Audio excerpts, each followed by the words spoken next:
Good morning, Bitcoiners. The sun's up. Despite all the craziness, Bitcoin's running just fine.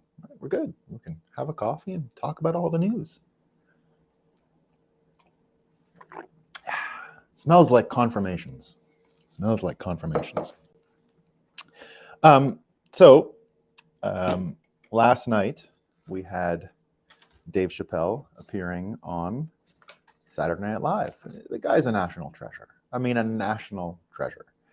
I'm not going to try and repeat the jokes that he gave because they're amazing. So if you haven't seen it, just go listen to some Dave Chappelle. And, you know, one of the things that I love about him is that he just kind of just says what's on his mind, and it's the truth. There's no rhetorical devices. There's nothing like that. It's a bit like a Norm Macdonald situation. Well, it's his own style, of course. I don't want to say it's. I don't even want to qualify it as like someone else. It's totally unique and it's pure art. But one of the greatest living artists in the world today, I would suggest. But here's the thing. They tried to cancel him. They're still trying to cancel him today. So if you go on Twitter and all that, everyone's freaking out. He said stuff and blah, blah, blah. But again, it's just him repeating what he thinks is just an observation, right? So it's, the best comedy is when you can just say simple words, plain language, and it's hilarious, right? That's what Seinfeld was so great at. And of course, Norm Macdonald was absolutely the greatest. But Dave Chappelle, just another level as well. But here's the funniest observation I had.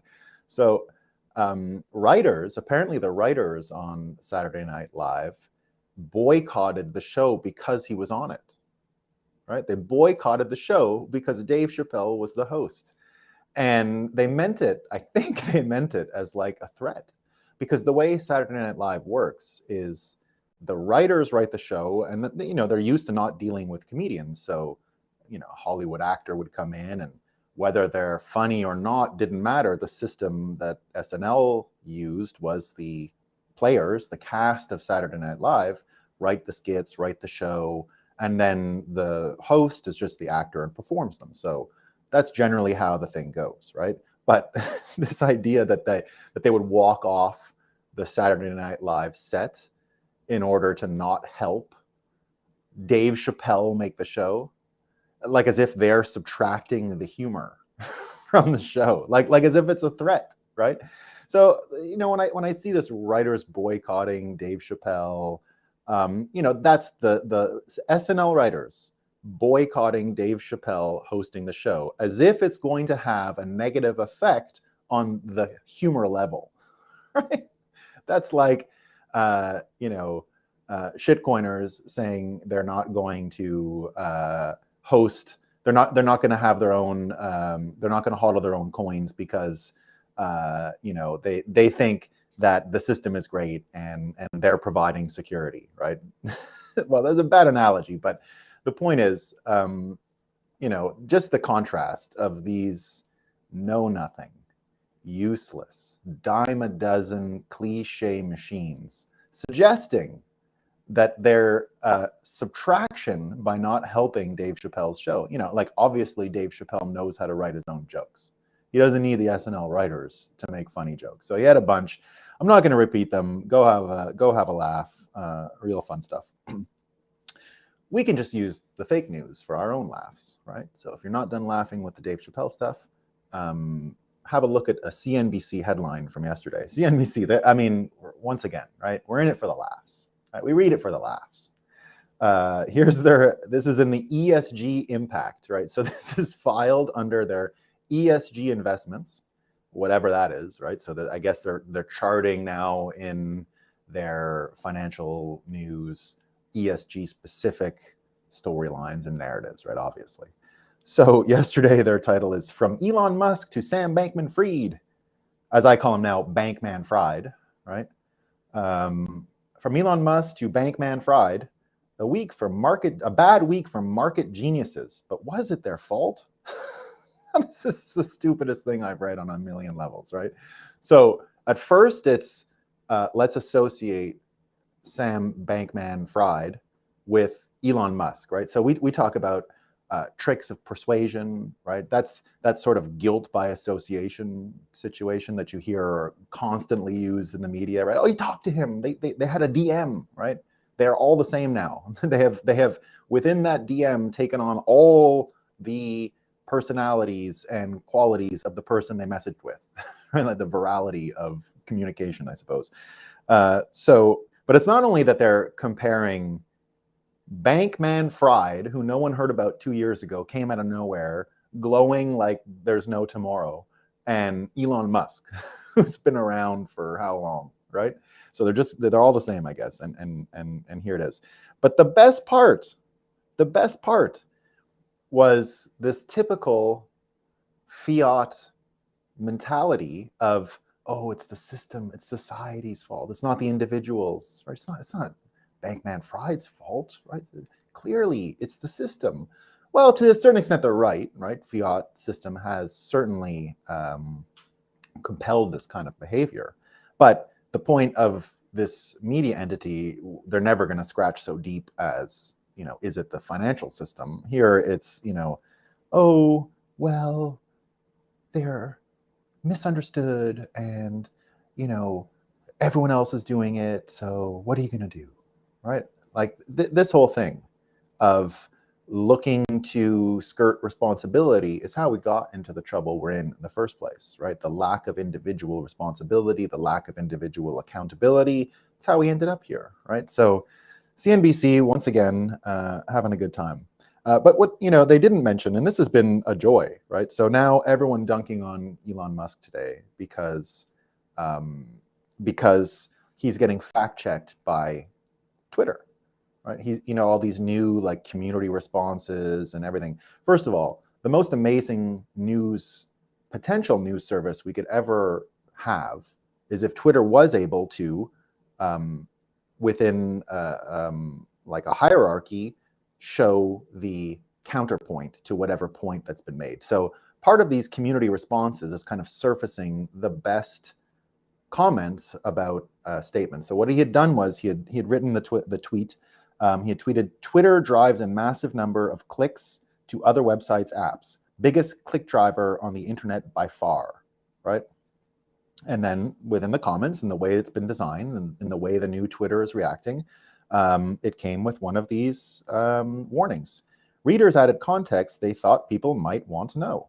The reverse is true. So this is readers, and it was able to surface as an answer to Elon Musk's own tweet. So it comes up right next to it, right? The reverse is true. Twitter drives 7% of web traffic referrals. Facebook drives 74%. Pinterest drives 7%. So it's more like Pinterest, way less like Facebook, right? So now people are dunking on him, right? Oh, he got that fact wrong. But they're not really paying attention to the innovation here, right? Watching Elon Musk, CEO, for everyone in the world to see in real time, making consequential decisions, and even living with the decisions himself, is something we've never seen before. We've never seen a CEO, certainly not of the quality of Elon Musk, enter a situation and then show their work. I mean, he's just showing his work, right? And that he has been censored by his own device, and that people are dunking on him. Here's Ken Klippenstein, right? Elon's own website fact-checking him, laugh my ass off, right? Meanwhile, they don't understand what's happening here. This is one of the greatest innovations in the history of news. In the history of news. If this works out the way he's designing it, that you can see a statement and always see the counter statement right away, is going to break people's brains in a good way, not in a bad way, in a good way, right? It can go a long way to ending the confusopoly, right? So amazing stuff, right? Amazing stuff. So we're going to continue. I mean, it's the best show in the world right now. Say what you want about watching the FTX collapse, right? As many people in Bitcoin know, Bitcoiners have been prepared for this type of collapse for a long time. So mentally, we're not really adjusting as much. Now, I feel for the people who can't take their eyes away because they have skin in the game of what's going on with FTX. So I have a lot of patience for those people, and certainly don't want to jump over their anxiety here.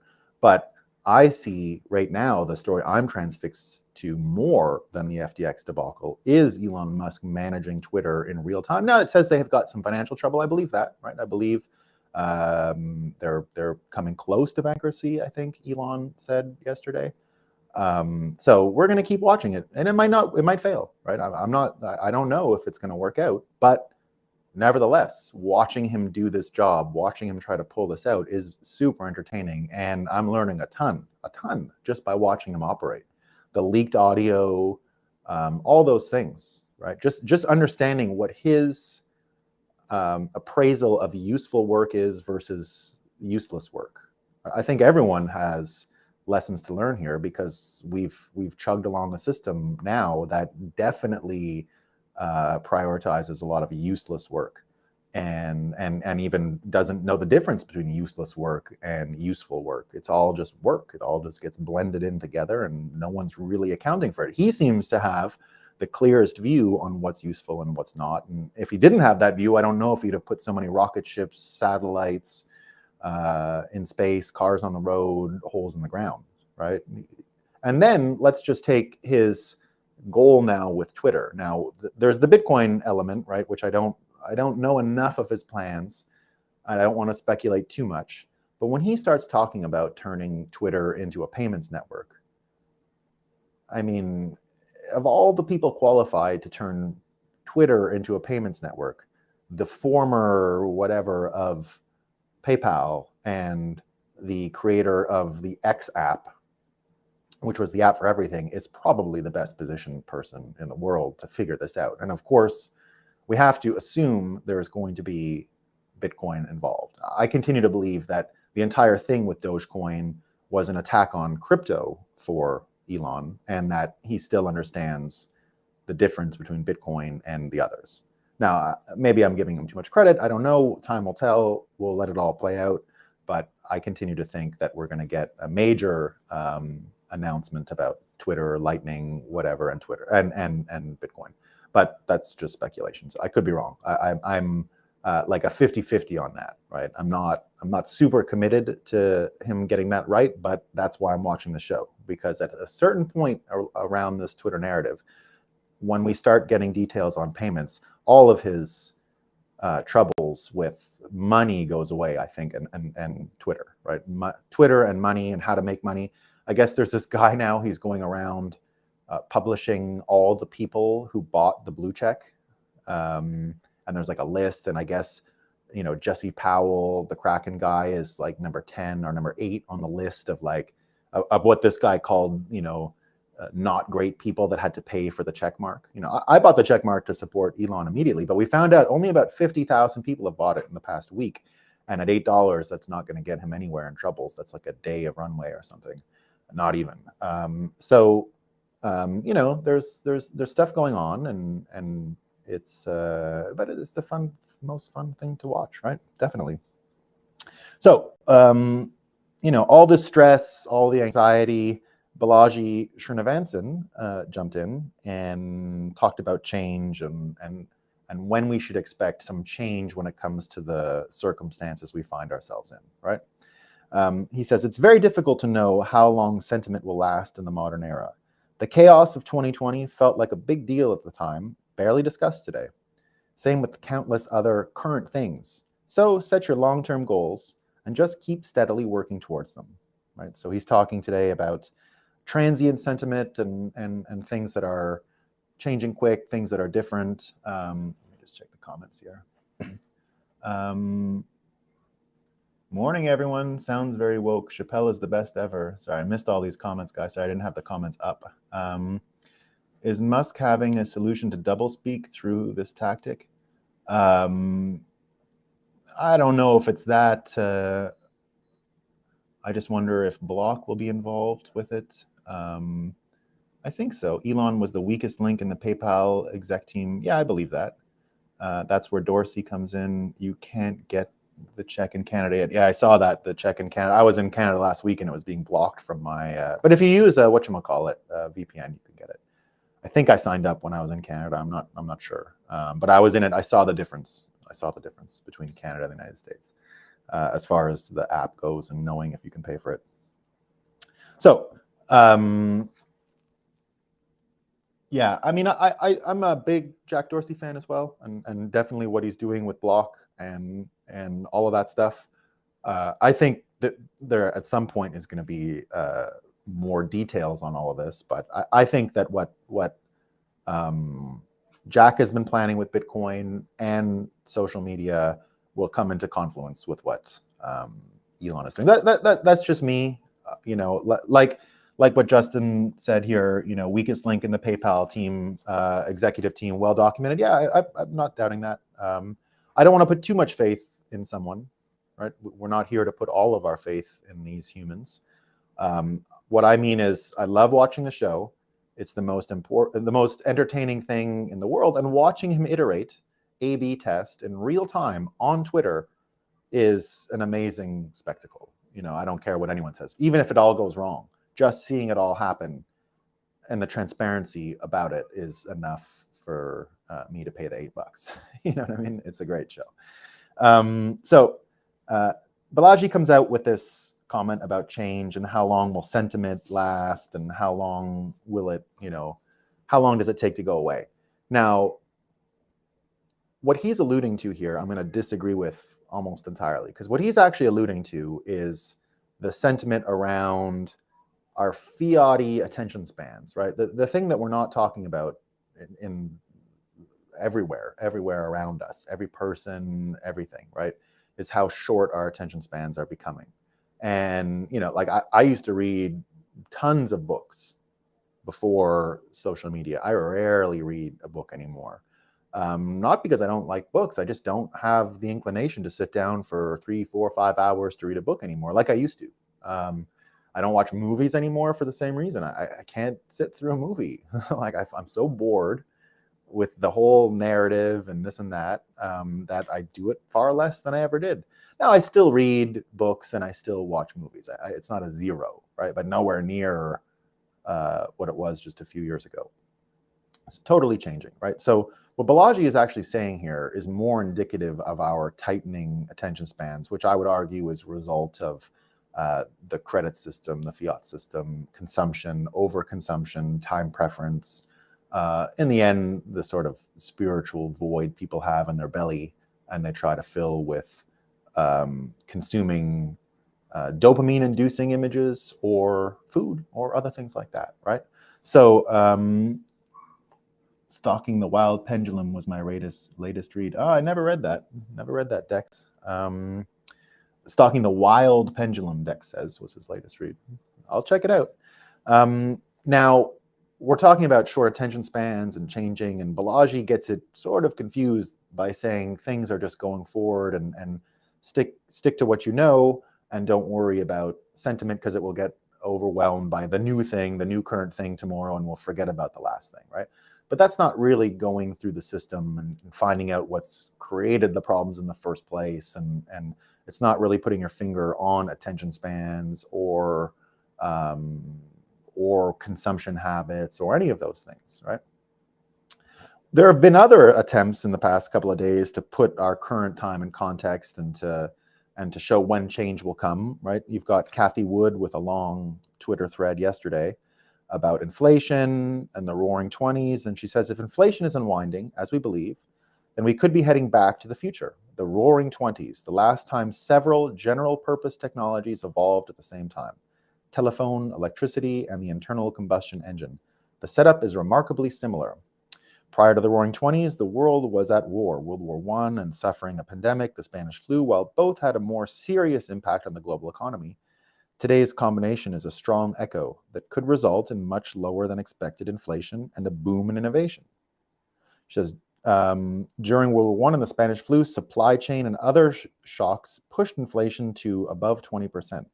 At its worst in June 1920, inflation peaked at 24%, but then dropped precipitously in 1 year to negative 15% in June 2021. We would not be surprised to see broad-based inflation turn negative in 2023.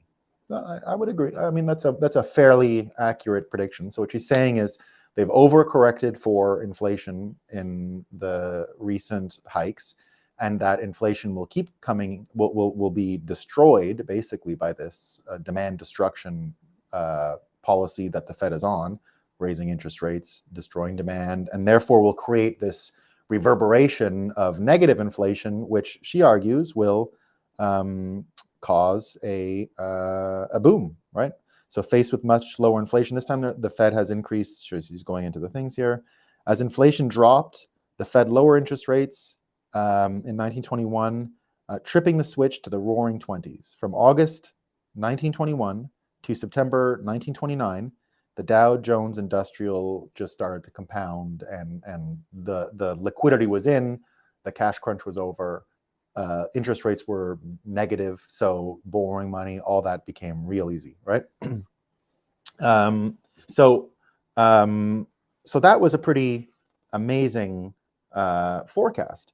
But where I'm going to say it, let's say, goes wrong is we're talking about change with Bitcoin, right? And we talk a lot about the fourth turning window. She's sort of referring to a fourth turning window here, right? A fourth turning window.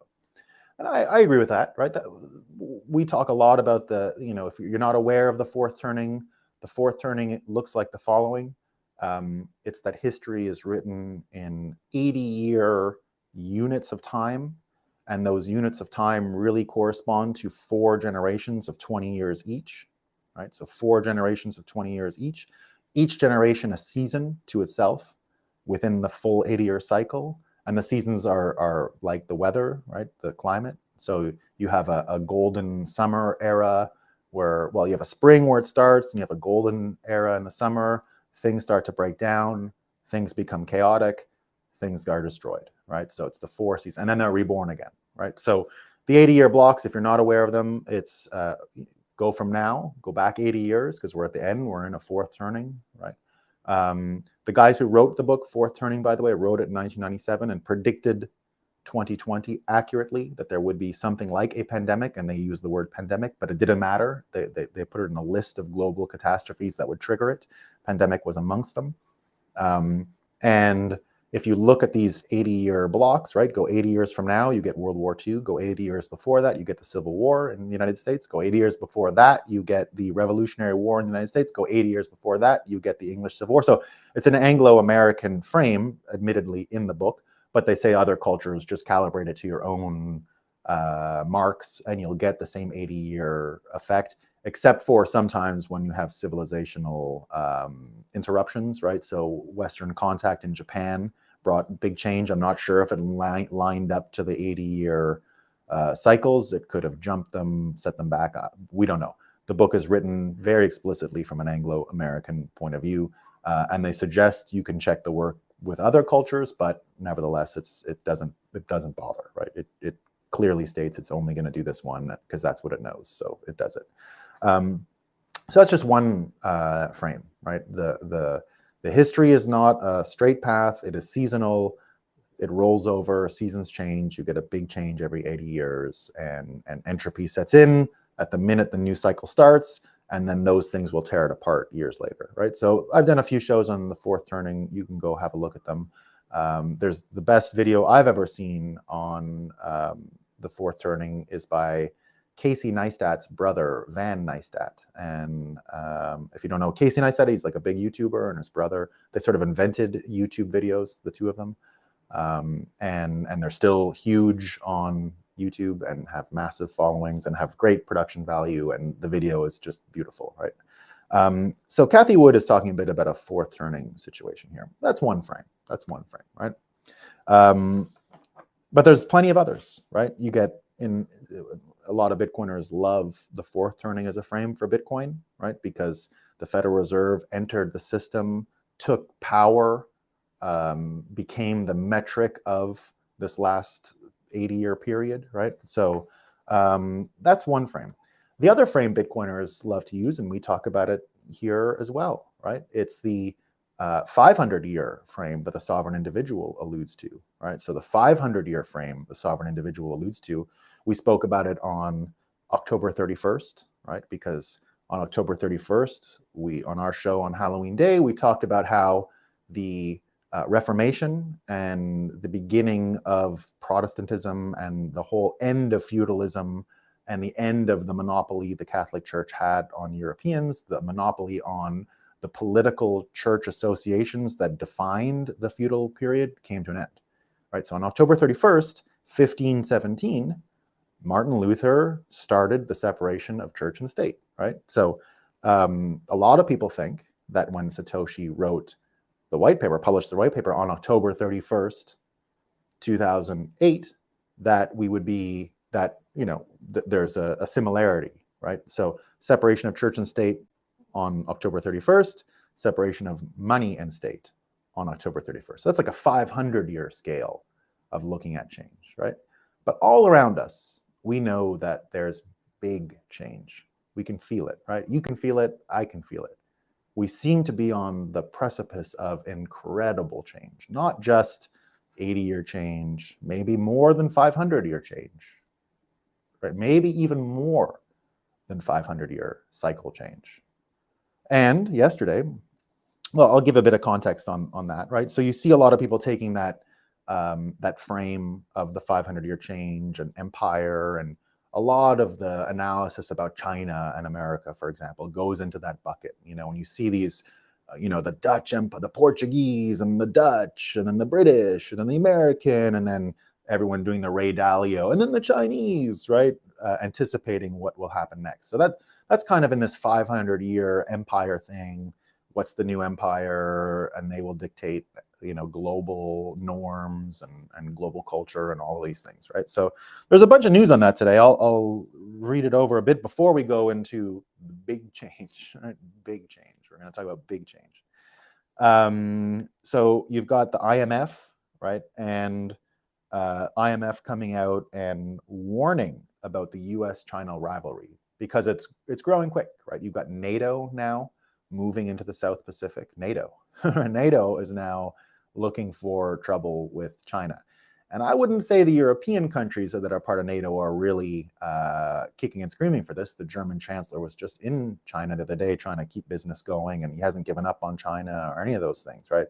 That I guess the Germans think it's still safe to do business in China, so I guess they're going to go and try and do business there. But you've got NATO sort of dragging folks that probably don't really worry about China the same that America worries about it, dragging them into the China conflict, right? So that's kind of going on. Lots of warnings, right? Lots of warnings about what's going on. The IMF warns that the US-China rivalry risks splintering global trade, right? We know that's well documented. IMF didn't need to do a report on it. They're just adding their voice, confirming it. They even go further to give shit to former President Donald Trump by saying that, you know, his tariffs and his trade war with China was counterproductive, right? So I guess their point is just let China do what it wants, and I guess we'll be fine. Maybe, I don't know. Who knows, right? I guess you're not allowed to oppose China according to the IMF. But here we're getting into all these things that just reiterate this 500-year change, right? This goes into those anxieties about, is it going to be this country that takes over that country as far as global domination and global influence are concerned, right? So I don't mean China dominates America in a militaristic sense, but the predictions are that it will overcome America and become the global hub of culture and commerce and all those. So that might be true, right? I'm not here to say that it isn't true, right? I doubt it, right? I think America is in much better shape than most people realize, and that America being forced into its own differences between its states and actual U.S. state arbitrage, moving between different states within the federation, within the union, is going to allow America, it's a self-correcting system. It's going to allow America to fix most of its problems and help it roll forward into the future. China, I mean, we don't really know what's going on over there. I've mentioned on this show a few times, demographics are a lie. The economic data over there is a lie. The country's population looks much smaller than they reported it to be. They have far fewer young people than they report, and their economy for years, the compound growth numbers were all fake. So because they were growing, they had to grow it in a compound way. They had to lie year after year, right? So if you lie year after year and you're measuring compound growth, in the end, the actual size of the Chinese economy is far smaller than we think it is. And this is based on a University of Chicago report that got into the night light, right? The night lights. So how much night light activity do they have? And they chart that growth over time from space using satellites. because it's hard to fake. It's a bit of a proof of work, proof of light system, right? So much harder to fake than just economic data. They compared and contrast them, and it looks like China's economy is more like 60% smaller than they actually declare it to be, right? Because if you lie about your economic growth by 2 to 3% for 25 years, well, that adds up in a compound way. And in the end, it's much smaller than we think it is. But I have no proof of that, right? This is a University of Chicago report, literally using lights from space as a measurement to contrast against their reported growth rates of GDP, right? So, we don't know, right? We're not here to tell you that's exactly it or we're not. It's just another way to look at it. And in my opinion, China is not nearly as strong as some people say they are, and America is not nearly as weak as some people say they are, right? So that's how I interpret these things. But it still doesn't answer, for me anyway, the scale of change that we find ourselves at, right? The scale of change that we find ourselves at, I think, is not the 80-year fourth turning cycle. It might even be bigger than the 500-year separation of money and state, separation of church and state frame that we use, right? It could go even further, right? So we talk a lot about fake news on this show. We talk a lot about how, how it cycles through the system, where it comes from, why it's created. But I've mentioned before that if you thought news was fake, wait until you get a load of history. History is way faker than the news, way faker. And luckily, we have a new Joe Rogan episode that got into my actual favorite subject on planet Earth. More than Bitcoin, maybe, right? I think I love this subject more than Bitcoin. And it's antediluvian history. So antediluvian means pre-flood, everything that happened pre-flood, right?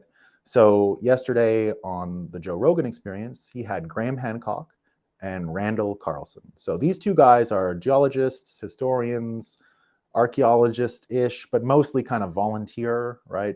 Because the academic world around archaeology is more top-heavy than even the Fed Reserve, right? These guys will ostracize anyone who disagrees with the official narrative that archaeology apparently has given us, right? So if you dare say the pyramids were not created by slave labor and the Egyptians in 5000 BC, in this world, you're crazy, right? Just not welcome. Get out of here, right? Meanwhile, we know, archaeologically speaking, there are things that don't make any sense in that timeline. For example, Göbekli Tepe. Göbekli Tepe was a shrine they found in Turkey. It was buried on purpose, not covered over, buried by human beings to protect whatever it was that was under there, right? But human beings deliberately buried it. And now that we've excavated it, now that we know one portion of it, we find out that it was clearly built.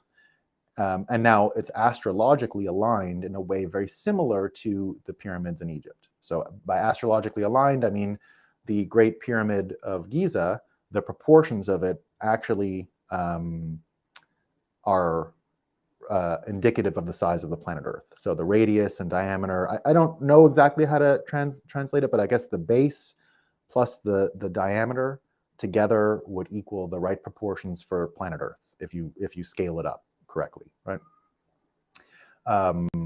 And Göbekli, and then orientation to stars and things like that. If you go to Göbekli Tepe, they have a lot of the same astrological coordination that was buried. And it was clearly a temple. It was clearly built by people who understood stars, had some concept of math, physics, everything that would take to build that system, right? So it couldn't have come from nowhere. So we know physically when this thing was created, and it was 11,000 BC, right? 11,000 BC, 11,500 or something. Now, the other parts that you hear whenever you listen to a Randall Carlson and Graham Hancock show is, and they do their own work, but they've been coming, and Joe Rogan has had them each on individually before, but a few years ago they came on together, and from there they've come on together again, and it looks like they've also created a Netflix show, which I haven't seen yet. It's called Ancient Apocalypse, and it's a X-part series and goes into all of this stuff. So you can watch that. You know, I'm only giving you the notes here. What it looks like happened, according to their statements, are the following. And I guess it comes from, so if you didn't know this part, I'll explain it to you. Plato, right? Plato said, when he was discussing Atlantis, the city of Atlantis, right? When he was discussing the city of Atlantis, said clearly, it is a real place, not a metaphor, not an analogy. Everyone in history has taken it as a metaphor and an analogy, even though he explicitly says it's not, it's real.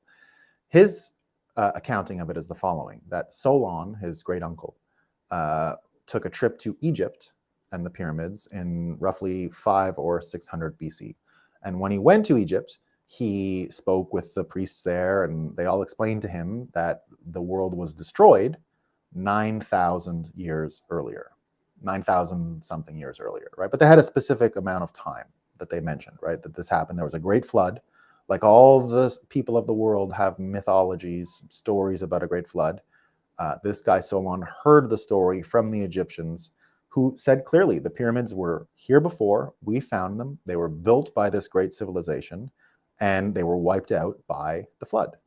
And Solon brought that information back and explained it to Plato, who went on to explain it. So the year they chose, right, the year he said it was it happened, and the year that Plato published his stuff on Atlantis, he said it had happened 9,500 years before, right? Now, we know as of today, well, it's been a while now, but as of the last 20 or 30 years since we got into climate science and understanding the history of the weather patterns on our world, that at that exact point, something like a flood did happen. Melt, water, pulse, blah, blah, blah, number, right? You can hear it from Graham Hancock.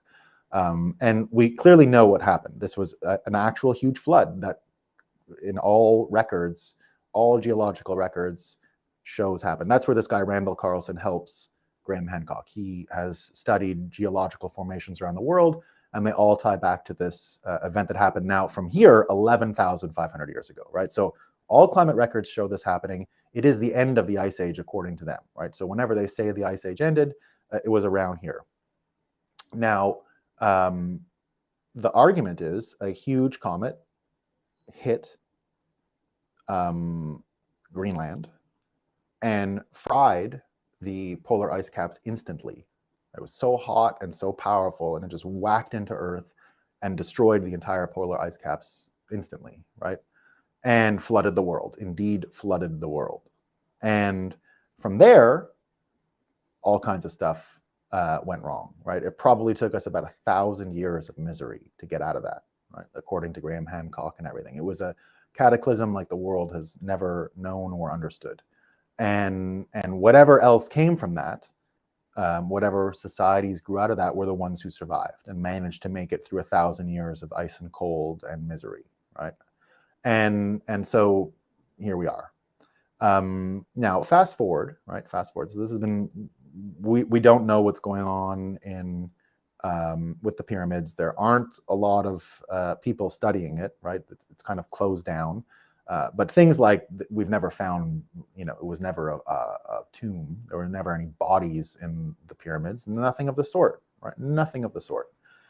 We have very little idea of what they do. It looks like, you know, what's his name? Tesla had an idea, right? Tesla was a big believer that the pyramids were energy sources. See, I'm missing some. If you like that stuff and simulation theory, you should check out RKX. Yeah, I'll check it out. Pyramids, Dex says, pyramid built by Sumerians, older than Sumerians. Sumerians were the first to wake up after the Ice Age. But there was a prehistory. So they're post-Diluvian. The Sumerians are post-Diluvian. They're not antediluvian. They're after the flood. So this argument is that the pyramids and everything were built before the flood. Kevin Costner survived, Justin says. Yeah, he did. Toth talks, McTimmy says, yeah, That's actually Hermes Trismegistus. Thoth is the same person as Hermes Trismegistus. Hermes, 3 times great, who we talked about on the show the other day. I forget what episode, but we did talk about him the other day. Hermes Trismegistus, understanding about genetics, it looks like, and a few other things. So we definitely were following him.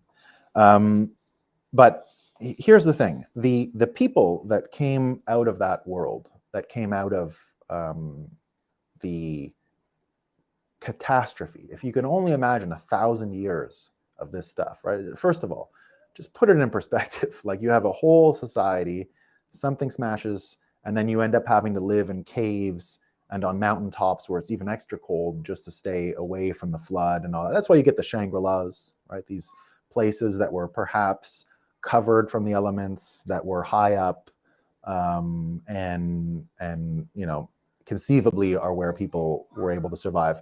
People think that Göbekli Tepe piece in Turkey was where the original folks who were able to preserve ancient knowledge went to share farming and share everything else, and that's where the Sumerians come from, right? The Sumerians perhaps were people who spent time at Göbekli Tepe, took the information, and went and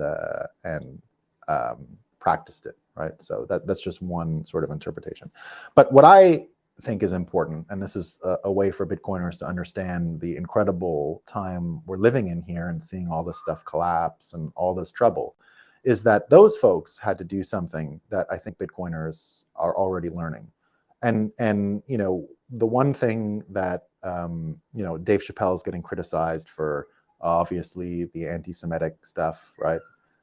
You know, I will repeat one joke that he said, you know, yeah, we all know, you know, and because I only repeat it because it's a lesson I learned when I was named a terrorist, and I've mentioned it on the show a few times, right? So I used to disagree with this point of view stupidly, right? But I remember, you know, 15 years ago when all this stupid Patriot Act stuff was getting argued, I would, you know, people would say, oh, you know, we got to do it, or we can't do it, it's bad. And I'd say, well, you know, we'll know the difference between terrorists and not. Come on, right?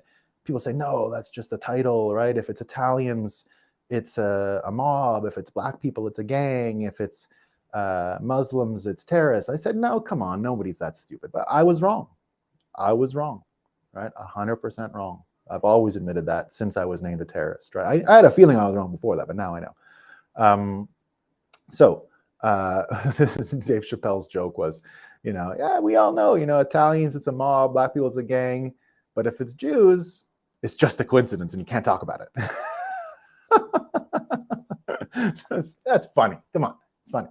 But what I do want to say is, you know, when the Jews were first kicked out of Israel, what they had to do, and this reminds me of what the survivors of Atlantis had to do, they had to build an empire of the mind, right? They had to build an empire in their brain because there was no more place to go. There was no Israel when they were kicked out of there. There was no, and when the Atlanteans fell, there was no more civilization, right? So you had to have some faith, right? Some kind of faith to, and some kind of time preference, right? To understand that because now we've never been as far from heaven on earth when these situations arise, right? You're never as far from heaven on earth when your whole population is subjugated into slavery, or your planet is smashed by a comet and you have to live in a cave, right? So so these folks had to build empires of the mind. And if they didn't build an empire of the mind, if they didn't strengthen their mind,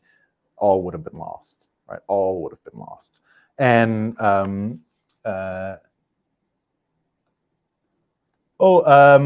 well, yeah, LV99 Slacker. So look at that tweet. And so that's Isaiah Jackson. He got fired. Look at who he thanked in his letter when he got fired for tweeting that. It's me. He thanked me in the letter. I'm an old friend of his. I spoke with him a lot yesterday about that, and I'm helping him get out of the trouble that he's in. But where I disagree with him, you know, this is where I disagree with him. What I saw from Kanye, and I still think this is, you know, I'm, again, like I was sort of guessing a little bit at Elon Musk and giving him some benefit of the doubt. I'll do the same with Kanye for a second. And I explained this to Isaiah yesterday about where he got it wrong, right? Or at least had a conversation about it and whatever. What I said was the following. Kanye played a game where he confused individuals with the group in order to contrast what's going on with the Black community, right? So it was complimenting the Jewish community, right? He was complimenting. He wasn't asking them to stop or we got to look into this or anything like that, right? The point was, look at what they have, and they end up in all these positions of power because they have good families, they have good this and that. He was contrasting that with the abortion rates and the terrible things going on in the African American culture.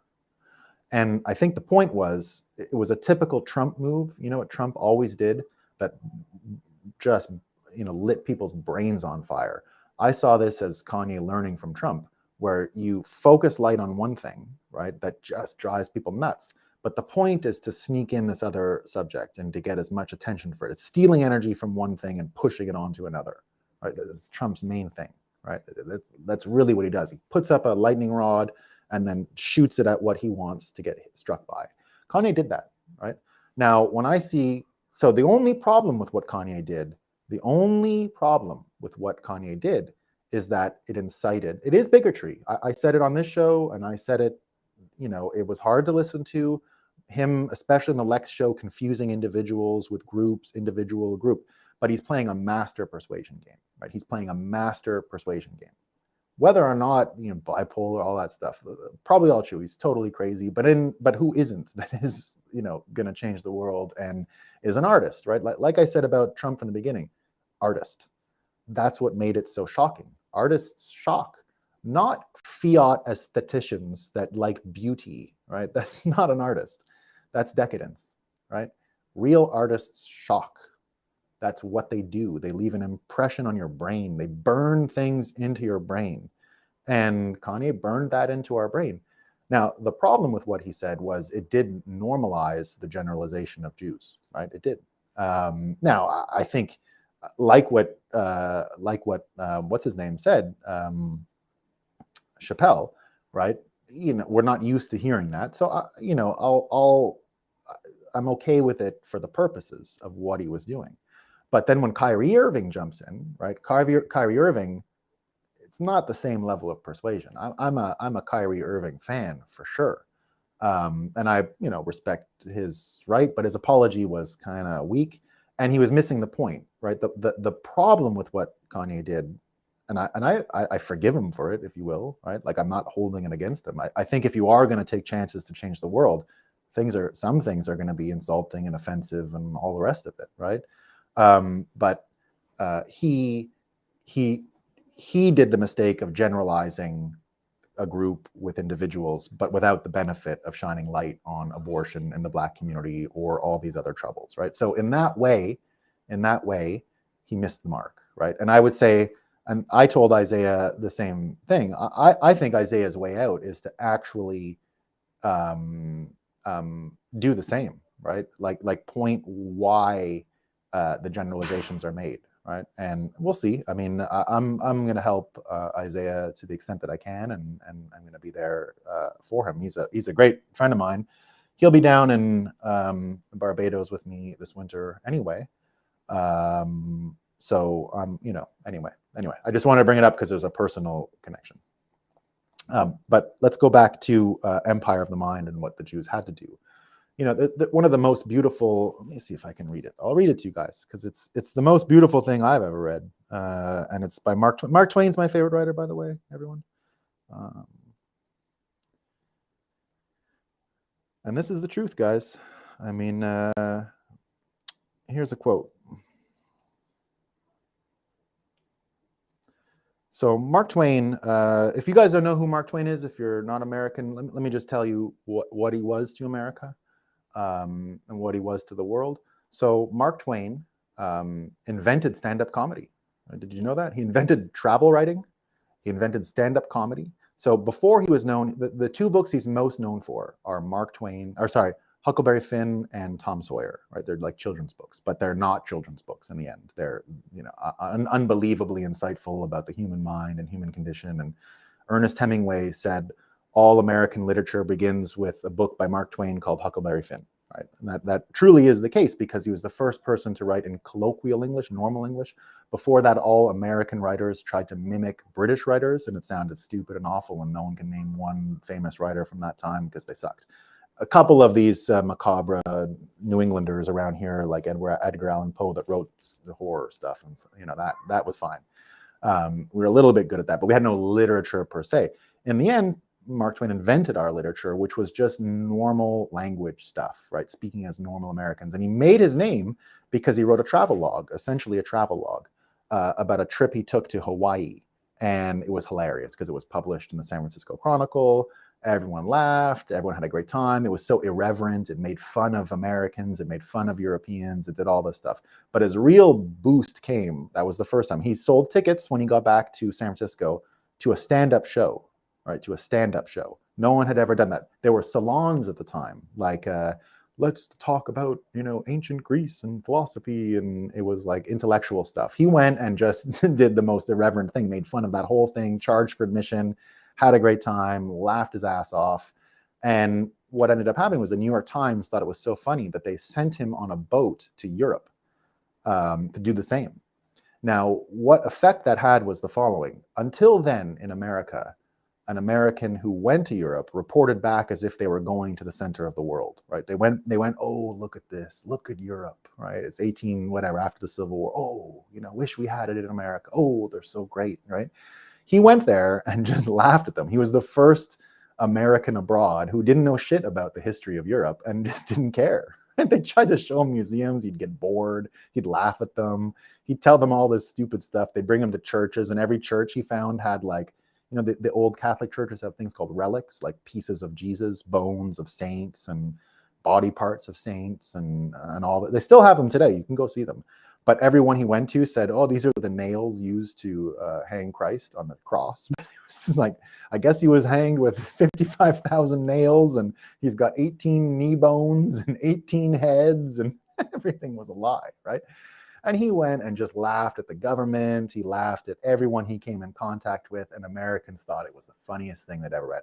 And the analogy is this, is that before that, Americans would go to the center of the world, right? He was the first American who brought the center of the world with him, right? He was the center of the world as an American. And Americans had never seen the world from that point of view before. He was the first. And he made a comedy about it, like comedy specials, right? People like Dave Chappelle, people would come. That's why the Great American Humor Award is named after Mark Twain. It has nothing to do with Tom Sawyer and Huck Finn, which are not funny books, right? They're not funny at all. They're interesting and entertaining and great, but they're not comedies. He was the original stand-up comedian, invented the medium, invented the idea of charging for tickets to come hear a guy on stage tell jokes, just solo tell jokes, right? He had no other material than his jokes.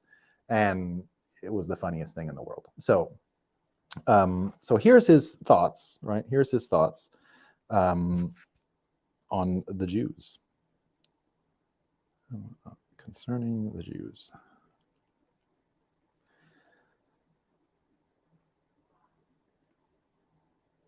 Let me find it. 1 second, team.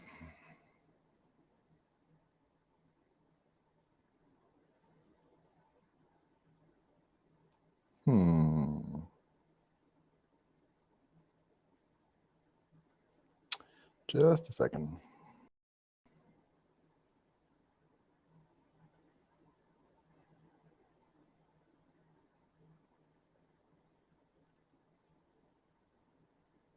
Here we go.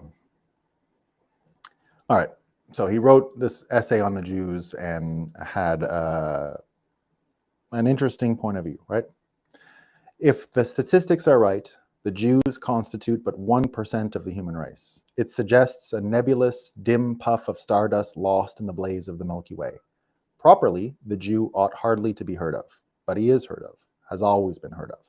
He is as prominent on the planet as any other people, and his commercial importance is extravagantly out of proportion to the smallness of his bulk. His contributions to the world's list of great names in literature, science, art, music, finance, medicine, and abstruse learning are also way out of proportion to the weakness of his numbers.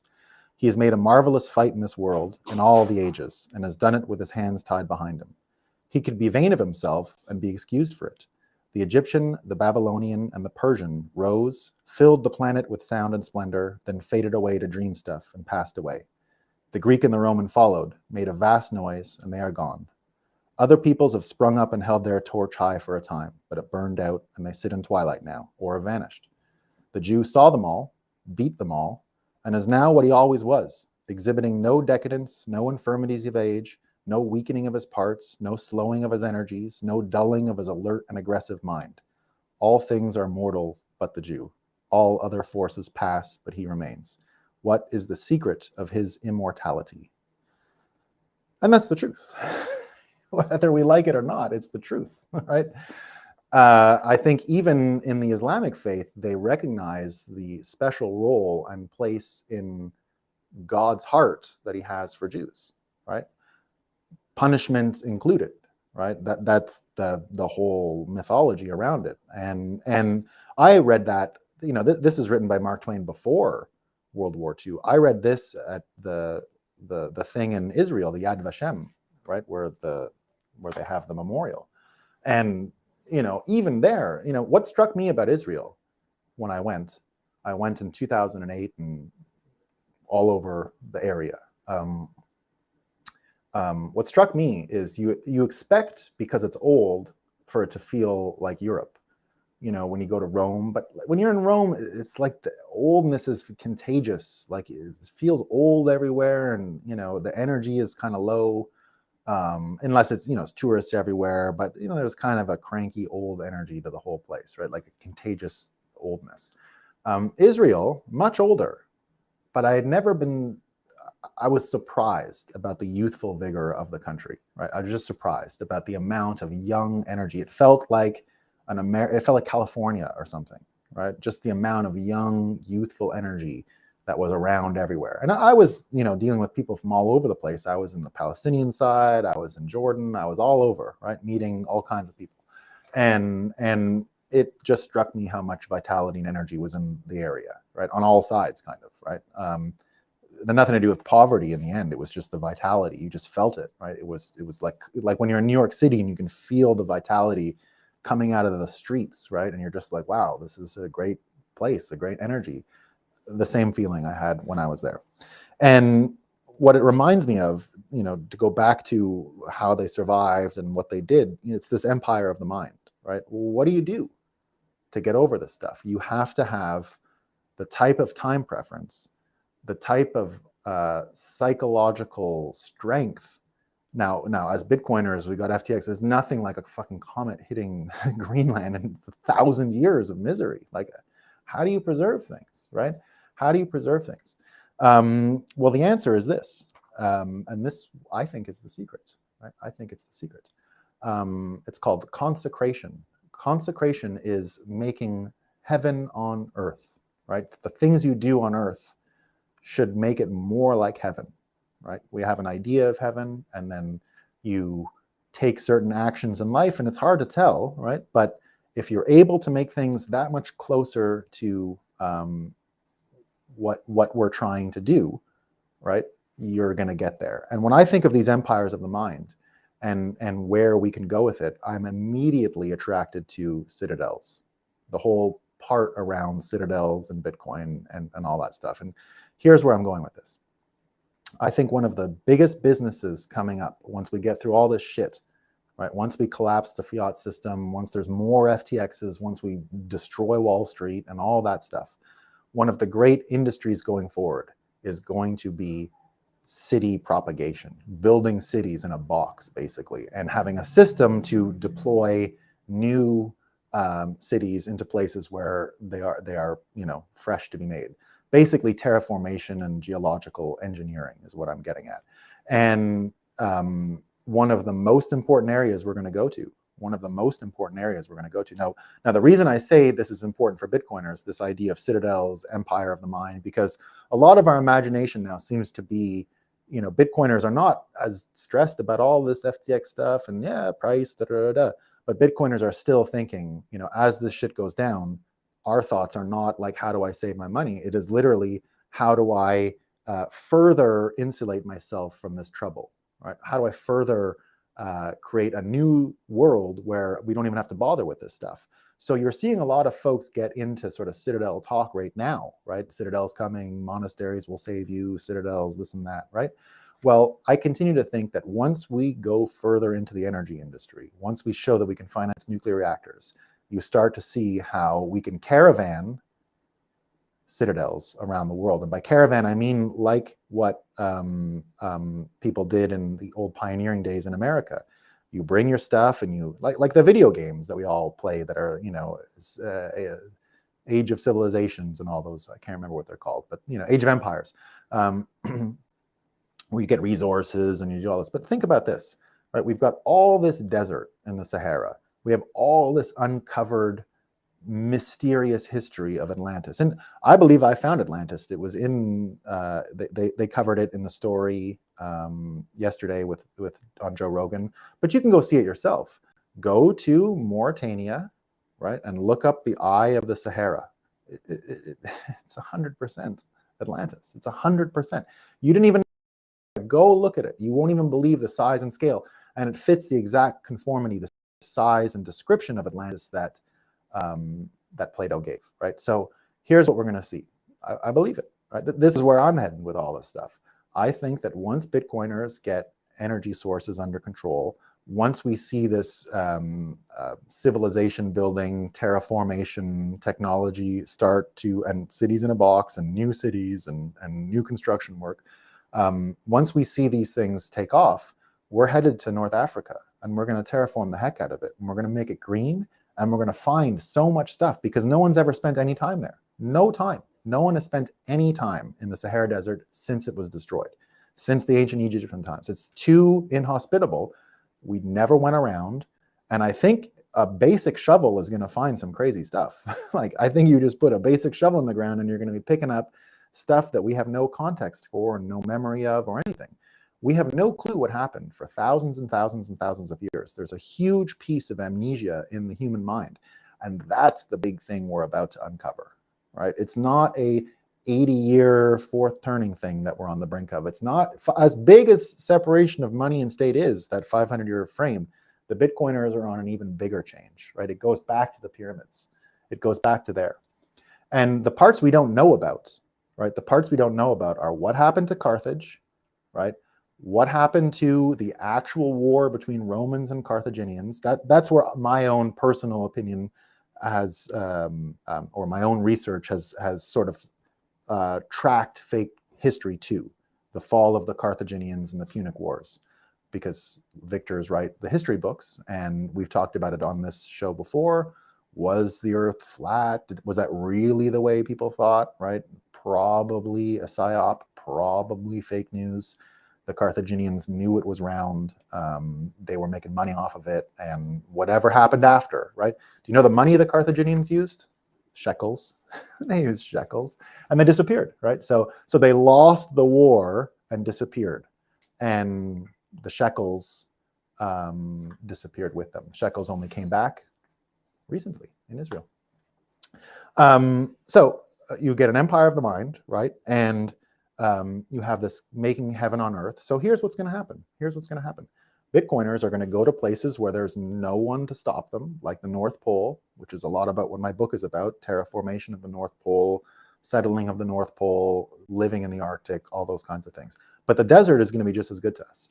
We can turn desert into farmland through cow shit. Did you know that? The way to turn a desert into green is just by letting cows graze. So we're going to bring our food source, the cows. We're going to bring our food source, the cows. We're going to bring our energy sources, the nuclear reactors. We're just going to live there. No government, nothing, right? We have our own electricity. We have our own power. And people are going to find out what the hell is going on. It might just be a couple of kids kicking over something that was, from Atlantis. That's what's going to happen. So we'll see. We'll get there. All right, team. So pyramids. The truth is in the pyramids, my friends. The truth is in the pyramids. We'll find out. All right, that's all I got for today, guys. Oh, so Twain invented Jack Kerouac. I don't know. I mean, Jack Kerouac is Quebecer, by the way. Jack Kerouac was a Quebecer. Great history lesson today. Have a great day, all. Yeah, Jack Kerouac was a Quebecer who went down to the States, so he's part of my direct tradition. All right, team. Kids are got their morning dance lessons. Who put dance lessons on a Sunday morning? But what are you going to do? Peace.